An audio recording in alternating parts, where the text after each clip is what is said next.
हमने प्रोपोर्शन पढ़ा था। प्रोपोर्शन में क्या फायदा है कि अगर 3 क्वांटिटीज दी हम फोर्थ फाइंड कर सकते हैं। फॉर एग्जांपल क्वेश्चन नंबर 1 है, a person purchases 3 kg in 360 rupees, यानी कि 360 रुपए में वो 3 kg हनी खरीदता है। How much Honey will he purchase in 810 rupees, तो 810 रुपए में वो कितना हनी खरीदेगा। तो इसमें दो दो चीजों का रिलेशन है। किस किस का? हनी का, quantity of honey and rupees, इनका आपस में रिलेशन है। क्या रिलेशन है? तो यहां अगर मैं दिखाता हूं 3 kg एंड 360 रुपीज, तो ये एक रेशो बन गया, क्योंकि relation by division is your ratio. फिर दूसरा ये पूछ रहा है how much Honey. How much Honey मतलब कितना केजी, तो आपको केजी फाइंड करना है। यानी कि अगर हम दूसरा रेशो दिखाएं, उसमें जो केजी है ये आपको फाइंड करना है। हाउ मच, कितना, दैट मीन्स इस जो फाइंड करना है उसको हम एक्स मान सकते हैं। Will he purchase in 810 rupees, 810 रुपए, रुपीज नीचे डिनोमिनेटर में, तो यहां पे मैं 810 रुपए लिख सकता हूं। सो ऐसे वर्ड प्रॉब्लम्स जो हैं, या तो इनको हम प्रोपोर्शन से सॉल्व कर सकते हैं, या हम इनको यूनिटरी मेथड से कर सकते हैं। यूनिटरी मेथड आता है?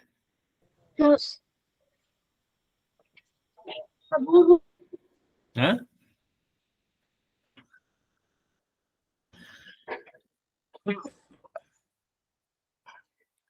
अब प्रोपोर्शन से हम वो प्रॉब्लम सॉल्व कर सकते हैं जिनका रिलेशन डायरेक्टली चेंज होता है। जैसे हमने 2 प्रकार के प्रोपोर्शन पढ़े, डायरेक्ट एंड इनडायरेक्ट। डायरेक्ट मतलब अगर जैसे मान लो केजी और रुपीज में रिलेशन है, मैं बोर्ड पे दिखाता हूँ, इसी सवाल को मैं बोर्ड पे दिखाता हूँ आपको। अच्छा, ये तो बोर्ड ही है, चलो नेक्स्ट।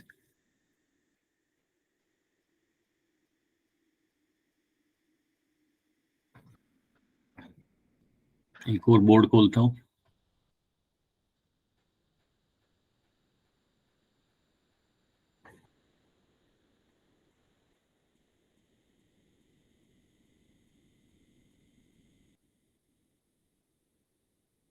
यूनिटरी मेथड तो आता होगा रासिक में, हमने तो लास्ट ईयर भी किया था यस सर। Unitary method. चलो पहले हम देखते हैं प्रोपोर्शन का। प्रोपोर्शन कहाँ पे इस्तेमाल करेंगे? जहां पे दो चीजों का जो रिलेशन है वो डायरेक्टली आपस में रिलेट हो। जैसे हमने अभी देखा, यहाँ पे मैं लिखता हूँ 3, अभी मैं आपको ये स्क्रीन शेयर करता हूँ, पहले मुझे लिखने दो। 3 kg डिवाइडेड बाई 360 रुपीज, और दूसरा है x kg divided by 810 rupees. अब मैंने इसको प्रोपोर्शन बनाया। कैसे बनाया? पहला हमें दिया हुआ है कि 3 केजी का, जो 3 केजी में, सॉरी 360 रुपीज में 3 केजी हनी मिलेगा, तो 810 रुपए में कितना मिलेगा? अगर जैसे मान लो, पहले इनका आपस में रिलेशन देखना चाहिए कि अगर अगर केजी बढ़ जाता है तो रुपीज भी बढ़ेगा या घटेगा? अगर केजी अगर आप केजी की क्वांटिटी बढ़ाते हो, इंक्रीज करते हो, रुपी का क्या होगा नंबर? बढ़ेगा या कम होगा? सर बढ़े। ये भी बढ़ेगा। दैट मीन्स इनका आपस में जो रिलेशन है वो डायरेक्ट है। सीधा सीधा है। तो डायरेक्ट, जहां दो क्वांटिटीज का डायरेक्ट कोरिलेशन, वहां हम प्रोपोर्शन को आराम से यूज कर सकते हैं। हाँ?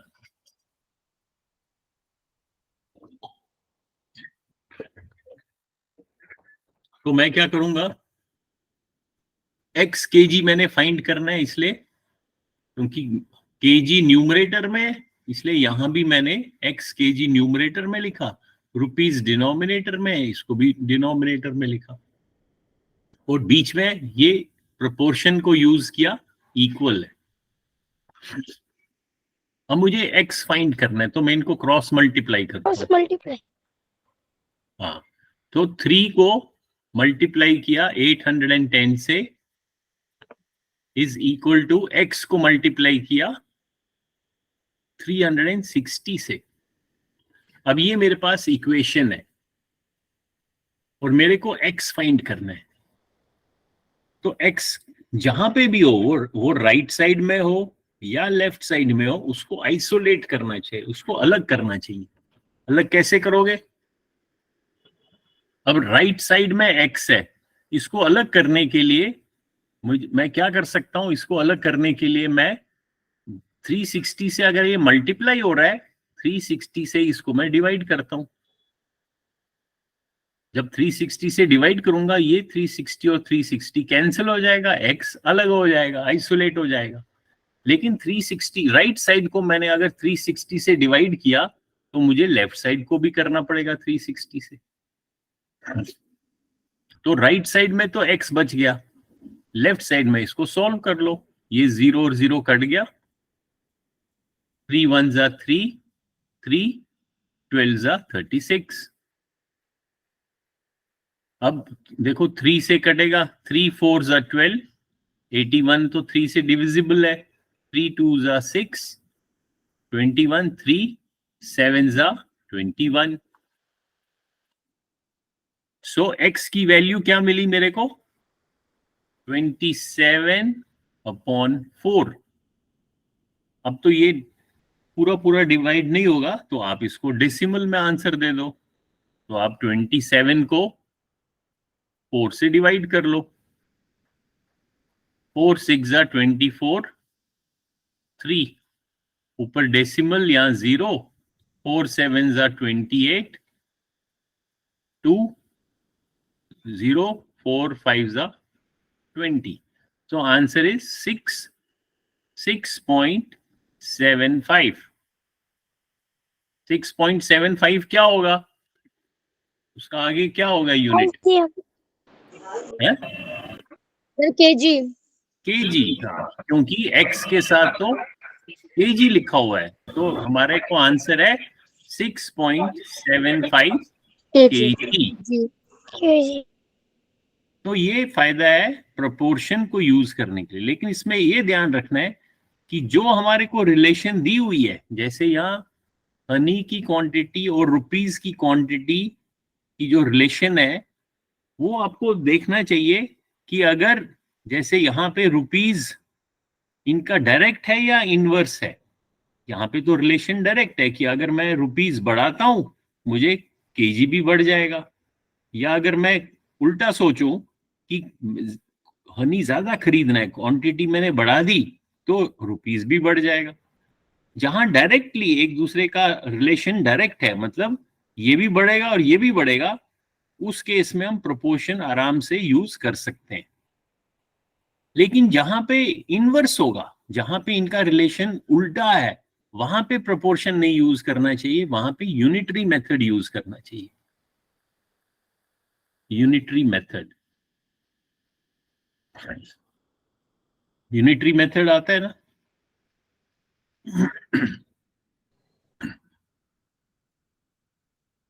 यूनिटरी मेथड आप इसमें भी यूनिटरी मेथड यूज कर सकते हो। एक्चुअली देखा जाए तो यूनिटरी मेथड हर हर वर्ड प्रॉब्लम में कर सकते हो। बेटर तो वही है, अगर आप यूनिटरी मेथड ही सीखना चाहते हो, दैट विल बी बेटर। वो आपको हर चीज में इस्तेमाल हो सकता है।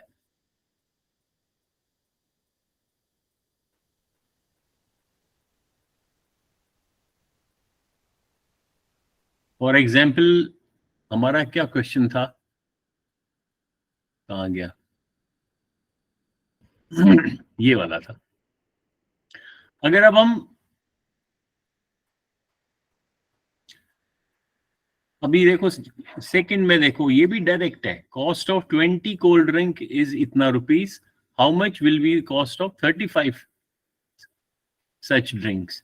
20 कोल्ड ड्रिंक्स का इतना कॉस्ट है, 35 का। अगर ये डायरेक्ट है या इनडायरेक्ट है आपस में? अगर cold drink number of bottles बढ़ाते हो तो रुपीस भी बढ़ जाएगा।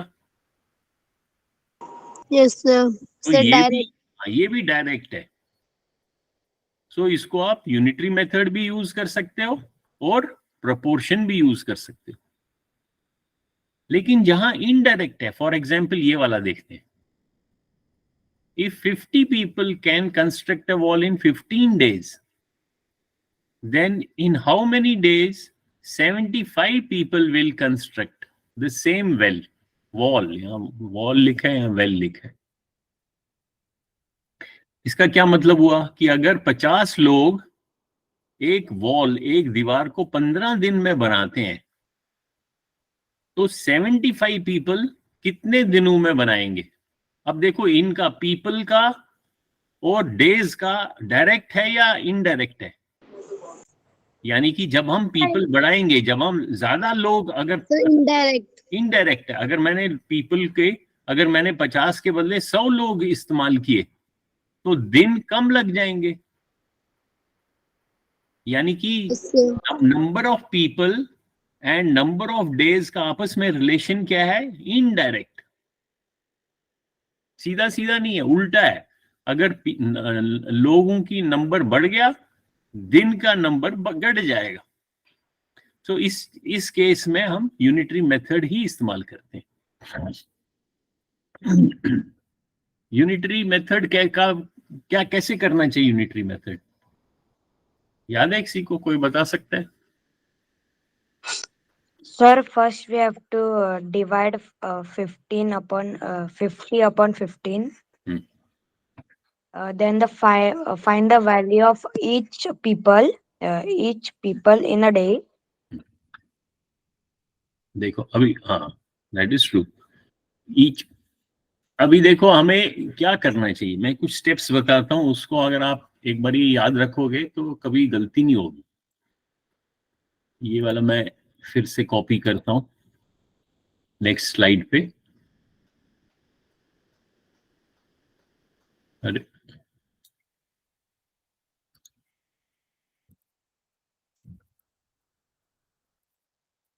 हो ही नहीं रहा,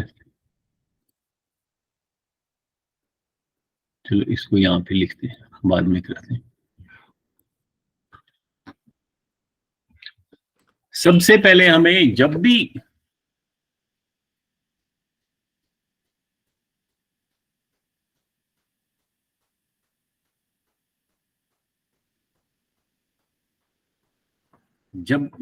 चलो हम पहले ये वाला क्वेश्चन करते हैं, उसके बाद हम सेकंड भी करेंगे। जब भी आप कोई क्वेश्चन को देखो, पढ़ो, हमेशा वर्ड प्रॉब्लम, कोई भी वर्ड प्रॉब्लम हो, उसके 2 हिस्से करने चाहिए। उसे ये मेरा तरीका है, जरूरी नहीं है ये, मैं आपको अपना तरीका सजेस्ट कर सकता हूं। तो मैं क्या करता हूं, मैं इसके बीच में एक लाइन खींचता हूं अपने रफ कॉपी में। एक साइड से मैं लिखता हूं गिवन। गिवन मतलब मेरे को क्या जानकारी दी गई है, गिवन इंफॉर्मेशन। और दूसरी साइड से मैं लिखता हूं मुझे क्या ढूंढनी है, क्या फाइंड करना है। अभी देखो पहला सेंटेंस पढ़ता हूं मैं। पहला सेंटेंस आप पढ़ोगे, देखो इसमें यहां कॉमा है, एक्चुअली यहाँ फुल स्टॉप होना चाहिए। बुक में इंग्लिश, यहाँ तो टी कैपिटल है, यहाँ फुल स्टॉप होना चाहिए। If 50 people can construct a wall in 15 days, तो ये आपको गिवन है कि 15 दिनों में 50 लोग एक दीवार बनाते हैं। फिर नेक्स्ट सेंटेंस में लास्ट में क्वेश्चन मार्क है, ये आपसे पूछा जा रहा है in how many days 75 people will construct a similar wall. वैसी दीवार कितने दिनों में 75 लोग बनाएंगे? ठीक है, तो क्या फाइंड करना है? फाइंड में हमें क्या करना है? Sir, the ढूंढना क्या है हमें? days. फाइंड क्या करना है? Sir, the days. हाँ, डेज. सो हमें डेज फाइंड करना है. Days, in how many days, in how many days, ये फाइंड करना है. 75 पीपल, 75 पीपल कितने दिनों में? तो जो चीज फाइंड करनी है, कई बारी कंफ्यूजन हो जाता है कि डेज, जब हम इक्वेशन लिखेंगे यहाँ पे गिवन इंफॉर्मेशन, हमें एक इक्वेशन लिखनी चाहिए. जो इंफॉर्मेशन दी गई है, क्या इंफॉर्मेशन दी है? 50 लोग 15 दिन में एक दीवार बनाएंगे. तो मैं यहां लिख सकता हूं 50 people equal to 15 days. Days, ऐसे लिख सकता हूं. लेकिन कई बारी इसको गलती क्या होती है, सॉरी, मैं इसको ऐसे भी लिख सकता हूं. जब कोई ऐसा क्वेश्चन पढ़ता हूं, मैं ऐसे भी लिख सकता हूं 15 डेज इक्वल टू 50 पीपल, ऐसे भी लिख सकता हूं, लेफ्ट राइट, ये भी ठीक है.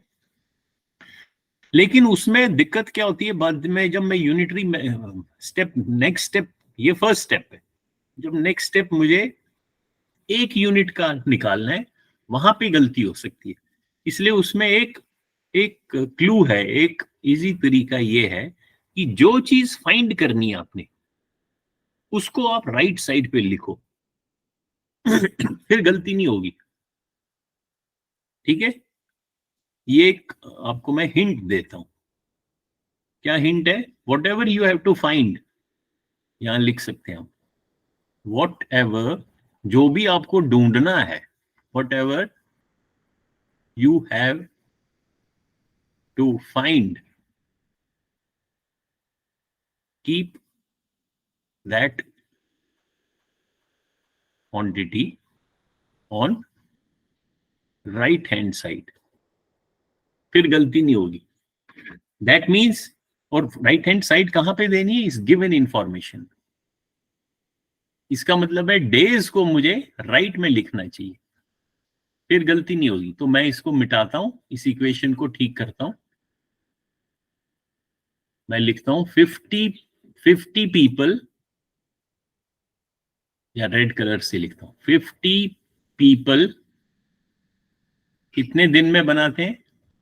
15 days. 15 डेज में. मैंने डेज को राइट में क्यों लिखा? क्योंकि मुझे डेज फाइंड करने हैं. अब ये इक्वेशन जो बन गई, ये कहां से मिली मेरे को? गिवन, जो इंफॉर्मेशन दी गई है, इसीलिए मैंने इसको गिवन इंफॉर्मेशन के नीचे लिखा. अब एक बारी ये इक्वेशन अगर आपने ठीक लिखी, फिर गलती नहीं हो सकती है. फिर अब जो भी लेफ्ट साइड में है उसको 1 करो, तो वो यूनिटरी मेथड होगा. यूनिटरी मींस उसको यूनिट बनाओ. सो एक आदमी, 1 पीपल कितने दिन में बनाएगा? अब यहां पे सोचना है थोड़ा कि ये जो नंबर है, ये बढ़ेगा या कम होगा, ये सोचना है आपने. Sir, increase. इंक्रीज होगा, क्योंकि अगर 50 लोग 15 दिन में बनाते हैं, एक आदमी को ज्यादा दिन लगेंगे या कम लगेंगे? Sir, ज़्यादा. ज्यादा. ज्यादा मीन्स ये इंक्रीज होगा. अगर ये इंक्रीज होगा तो इस नंबर को इसके साथ आपने मल्टीप्लाई करना है. मल्टीप्लीकेशन से तो इंक्रीज होता है, डिवीजन से तो नंबर कम हो जाता है आंसर. सो मैं क्या करूंगा? एक आदमी को कितने दिन लगेंगे? अब मैं डिवाइड करूं या मल्टीप्लाई करूं?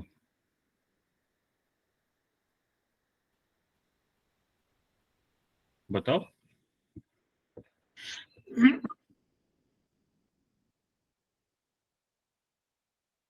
बताओ सक्षम.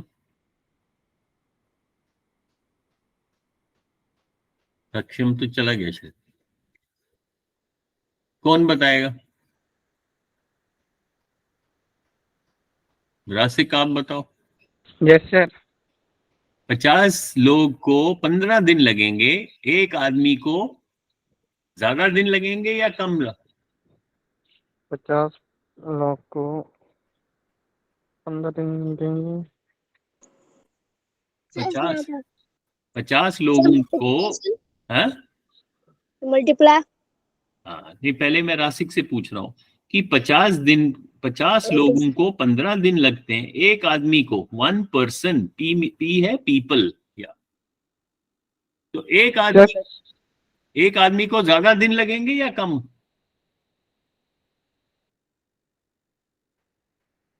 बोलो। ज्यादा होगा मेरे हिसाब से। हाँ ज्यादा लगेंगे ना, हिसाब से क्या हो, तो क्या था? अगर एक आदमी ने अकेले काम करना है उसको तो ज्यादा दिन लगेंगे। तो 15 को हम 50 से, इस नंबर से मल्टीप्लाई करेंगे तभी तो ज्यादा दिन हो जाएंगे। तो ये जो स्टेप है, जो सेकंड स्टेप है, ये हमारा यूनिटरी मेथड है, क्योंकि हम एक यूनिट का निकाल रहे हैं, एक आदमी का। उसके बाद जो हमारे को ढूंढना है, यहां राइट साइड में देखो 75 पीपल को। अब हम थर्ड स्टेप लिखेंगे 75 पीपल। फिर थर्ड स्टेप के लिए आपको, जैसे फर्स्ट स्टेप निकालने के लिए हमने इससे पहले वाले पे सोच विचार किया, अब हम ये स्टेप के लिए इसको सोचेंगे। कैसे सोचेंगे कि एक आदमी ने इतने दिन लगाए, जो भी आंसर है इसका मल्टीप्लाई करने से जो भी आंसर आएगा उसको बेशक मल्टीप्लिकेशन आंसर नहीं निकालो, ये तो इतने डेज हो गया, एक आदमी को इतने दिन लग रहे हैं। 75 लोगों को ज्यादा दिन लगेंगे या कम लगेंगे? इससे सेकंड स्टेप सर कम कम लगेंगे। तो कम मींस हम इस 75 से डिवाइड करेंगे। तो ये जो नंबर है कौन सा वाला, ये, इसको बाद में सॉल्व करेंगे, इसको ऐसे का ऐसे ही लिखो, 15 मल्टीप्लाइड बाई 50 डिवाइडेड बाई, अभी 75 से डिवाइड करो, इतना डेज आपका आंसर आ जाएगा। अब इसको सॉल्व करो, इतना इजी है। 15 5 जा 75, 15 1 जा 15, 15 5 जा 75, 5 1 जा 5, 5 10 जा 50। तो आंसर इज 10 days।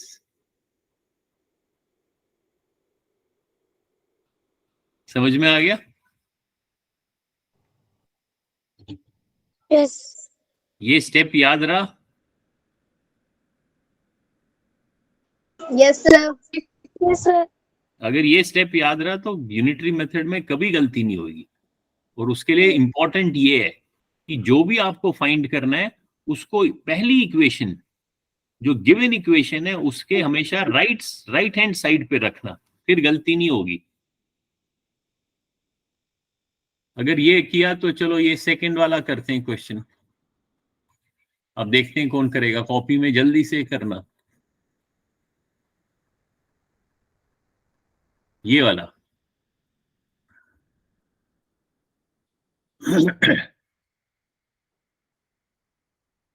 अब क्या कह रहा है, इफ, इसको भूल जाते हैं, ये तो कर लिया हमने।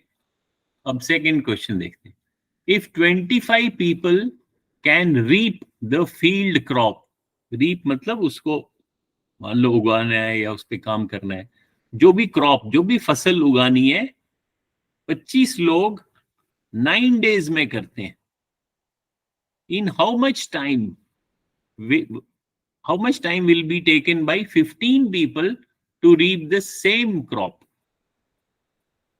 20 लोग 9 days में करते हैं एक खेत में काम कुछ उगाने के लिए, तो 15 लोगों को कितने दिन लगेंगे? How much time? तो पहला स्टेप क्या है? फर्स्ट स्टेप इज कि आप इसको दो हिस्सों में डिवाइड करो। एक साइड से लिखो गिवन इंफॉर्मेशन, एक से लिखो फाइंड, क्या फाइंड करना है। Sir, given information, if 25 people can reap the field crop in 9 days. हाँ, तो क्या इक्वेशन लिखेंगे हम? 25 people is equal to 9 days। हाँ, पहले हमें हमें हमें ये सोचना है कि मैं 25 पीपल इक्वल टू 9 डेज लिखूं या 9 डेज इक्वल टू 25 पीपल लिखूं, ये पहले सोचना है। ये कहां से पता चलेगा कि क्या फाइंड करना है? फाइंड क्या करना है आपको, वो यहाँ राइट साइड में लिखो पहले। फाइंड क्या करना है? How much Sir, time. you have to find how much time is taken हाँ, 15 सो people आपको to reach. टाइम फाइंड करना है। टाइम मतलब डेज फाइंड करना है। यहाँ आगे क्वेश्चन मार्क लिख दो और साथ में time for 15 people. Time for 15 people. अब जब यहां से आपको पता चलेगा कि अरे हमें टाइम फाइंड करना है, तो इस जो गिवन वाली इक्वेशन बनानी है आपने, उसमें राइट साइड में हम टाइम को रखते हैं। तो ये वाला अब आप देखो,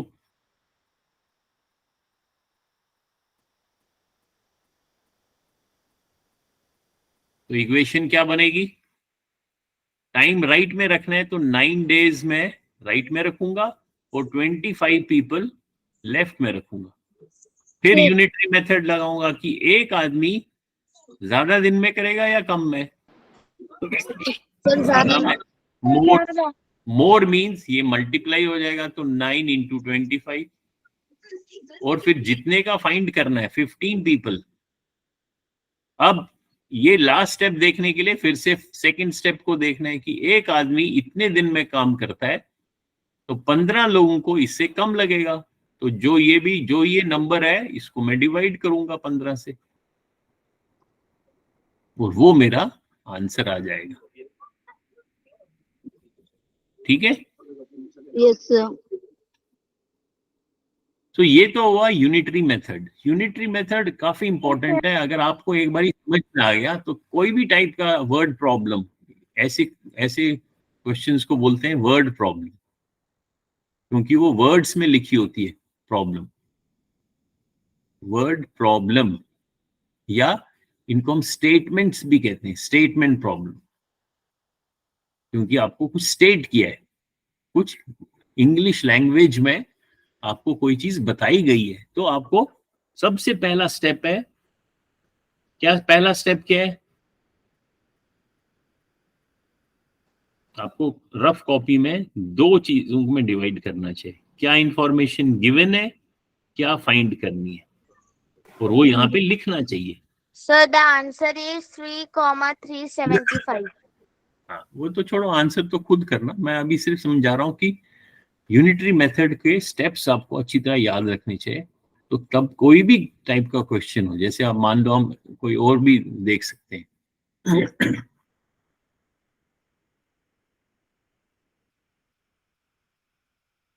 तो आप ये इसकी प्रैक्टिस कर सकते हो। ये कहाँ पे है?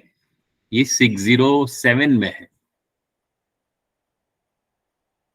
607 को मैं साइन करता हूं तो आपको दिखाई भी देगा।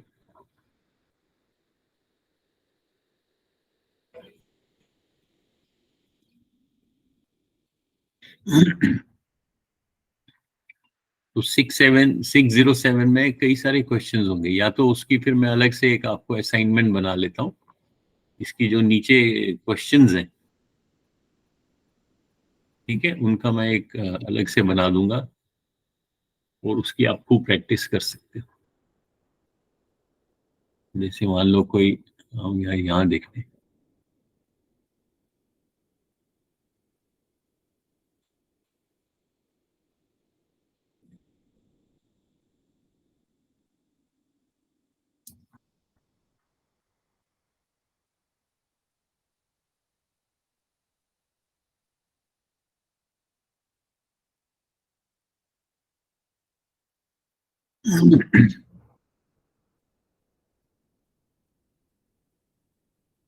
तीन क्वेश्चंस को आप कर सकते हो प्रैक्टिस। तो ये प्रैक्टिस क्वेश्चंस मैं अलग से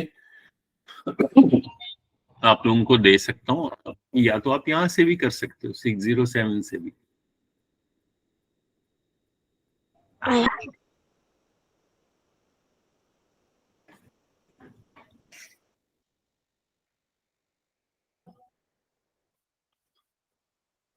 तो ये तो ऐसे हुआ।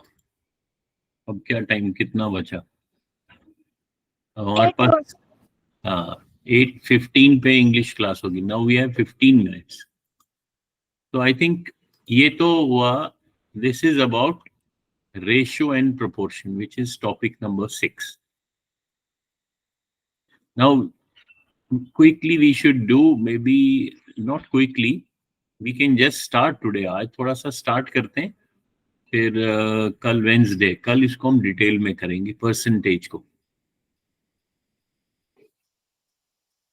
परसेंटेज आता है आप लोगों को? No, sir. ओके, तो हम लेट अस डू परसेंटेज. लिखो कॉपी में. Next topic is percentage. तो यहाँ पे मैं लिखता हूँ. I will share this black board. So the topic name is percentage. Percentage. Percentage. Percentage. Percentage. So what do you mean by percentage? कोई बता सकता है? Sir, percentage means 100. Percentage means 100. ये लो 100. 100 को मैं परसेंटेज बोलूंगा. No, sir, 1000. 1000? Sir, percent means 100. नहीं, percent. Per means 1 and cent means 100. So you can't say 100. Then आपने, you said correctly. Per means out of. Cent means 100. Per means per unit. So out of 100. ऐसे बोलो. Out of every 100. Out of every 100. Out of every 100 तो percentage. Then answer is correct. लेकिन अगर आप कहोगे percent means 100 तो वो गड़बड़ हो जाएगा, वो आंसर करेक्ट नहीं. परसेंटेज को आप ऐसे भी समझ सकते हो. Sir, there is a sign for percentage there. हाँ, वो तो साइन, वो तो सिंबल हुआ. ये सिंबल है. This is your symbol. लेकिन इसका मीनिंग क्या है वो समझना है. इसका मीनिंग है, you can consider percentage as a special kind of fraction. तो percentage basically is a fraction. एक फ्रैक्शन है जिसको हम परसेंटेज कहते हैं, लेकिन वो एक खास फ्रैक्शन है, एक स्पेशल फ्रैक्शन है. उसमें खासियत क्या है कि वो 1/100 है. दैट मीन्स 1/100 को हम परसेंट कह सकते हैं. इसका मतलब हुआ कि जब भी आप कोई परसेंटेज का सिंबल देखोगे, जैसे ये है, इसको आप रिप्लेस कर सकते हो बाय 1/100.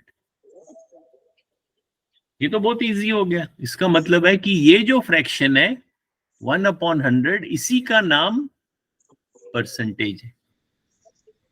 अब इतना इजी है, ये तो याद रहेगा ना. Yes, sir.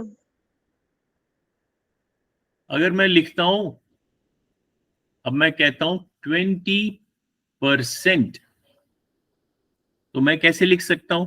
20 का 20 लिखा और परसेंट, ये जो सिंबल है इसके बदले मैंने 1/100 लिख दिया. तो ये क्या बन गया?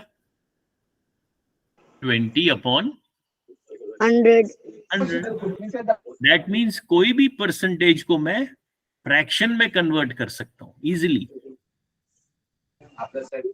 जैसे मैं कहता हूं 35 या 3%. उसका क्या मीनिंग होगा? 3 को 3 लिख दिया. परसेंट का आपको मालूम है, परसेंट का जो सिंबल है, सिंबल का मीनिंग है 1/100. Upon 100. तो ये बन गया 3/100. Yes, sir. हाँ, ठीक है. तो इतना सिंपल हो गया.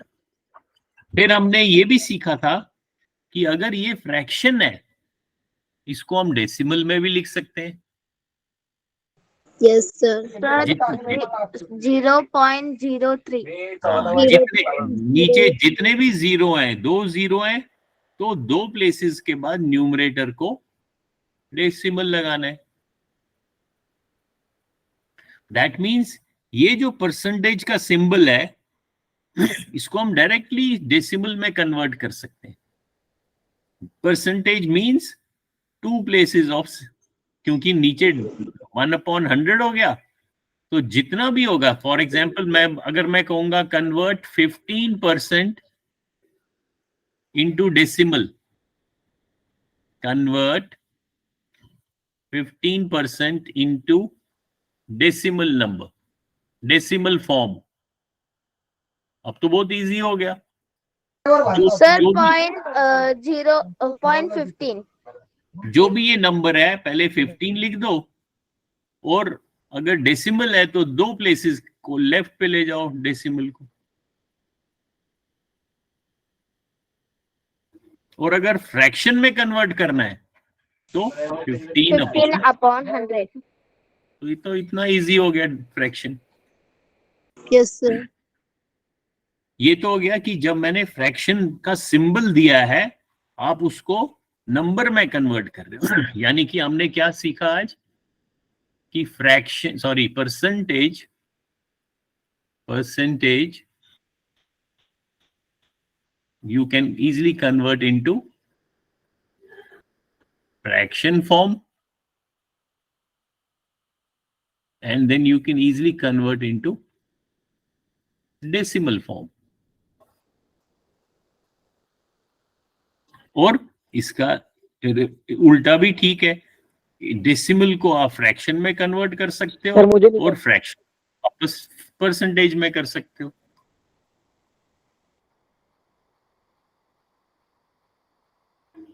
अब आज के लिए इतना ही है, काफी है, वो नेक्स्ट क्लास स्टार्ट होने वाली है। मैं एक छोटा सा सवाल ले सकता हूँ, कन्वर्ट करना है। एक साइड से मैं ब्लैंक रखता हूं, यहां मैं लिखता हूं, यहां मैं लिखूंगा डेसिमल फॉर्म,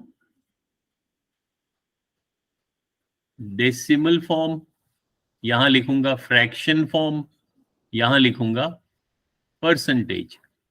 डेसिमल में अगर मैं लिखता हूं 1, मैं लिखता हूं ओके,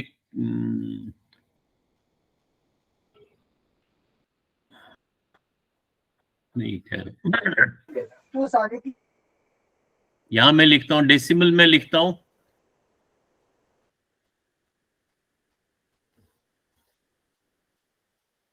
अभी इजी रखता हूं 0.75। यहां इसको आपने फिल करना है।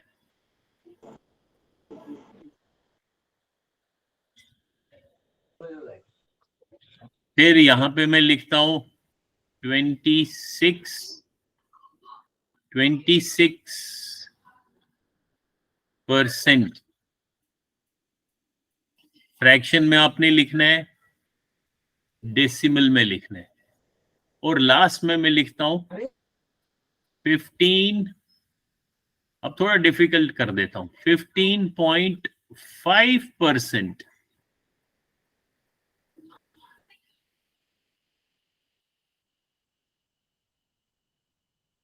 यानी कि ये जो 15.5 है, ये भी परसेंट है, इसको भी आपने फ्रैक्शन में कन्वर्ट करना है और उसके बाद डेसिमल में करना है। ठीक है, Okay, sir. ये करो, इसको होमवर्क मान लो या कुछ Thank भी you, मान sir. लो, ये कल फिर हम फिर से करेंगे प्रैक्टिस। Okay, Okay, sir. चलो bye then. Bye, sir. Yes, sir. Sir मुझे नहीं